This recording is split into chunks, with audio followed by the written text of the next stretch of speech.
అస్నీర్ గ్రోవర్ పారిశ్రామికవేత్త, ఇటు ఎంటర్టైన్మెంట్లో కూడా భాగస్వామిగా ఉన్నటువంటి వ్యక్తి. మరి ఈయన యొక్క బయోగ్రఫీని రాహుల్ మోదీ గారు తీస్తున్నారు. రాహుల్ మోదీ అనే డైరెక్టరు అమెరికాను పెట్టి ఈ యొక్క సినిమాని తీయాలనుకున్నారు. కథ విషయంలో కూడా అంత బాగానే ఉంది. అమెరికానికి కథ అంతా చెప్పారు, అంతా ఓకే చేశాడు.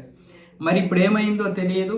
కథలో కొంచెం మార్పులు చేర్పులు చేయాలన్నాడంట. దానికి డైరెక్టర్ ఒప్పుకోలేదు. ఈ విషయంలో ఇద్దరికి చిన్న వివాదం అయితే జరిగింది. ఖచ్చితంగా హీరో డైరెక్టర్లకి ఎప్పుడూ వివాదాలు జరుగుతూనే ఉంటాయి కథ విషయంలో.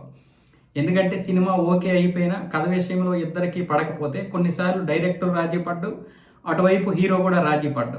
అది చాలా దగ్గరలో జరిగినటువంటిదే. మరి ఈ యొక్క బయోగ్రఫీలో ఎందుకు మరి జరిగిందో తెలియదు. మొదట ఒప్పుకొని తర్వాత కథ విషయంలో ఇద్దరికి విభేదాలు వచ్చాయని చెప్పి ఇప్పుడు రాహుల్ మోదీతో ఆయన విభేదించి ఈ యొక్క సినిమా నుంచి బయటికి వెళ్ళిపోయాడు. అందుకోసం మేకర్లు ఏమొచ్చేసి ఇంకొక హీరోని వెతికేటటువంటి ప్రయత్నాలు చేస్తున్నారు.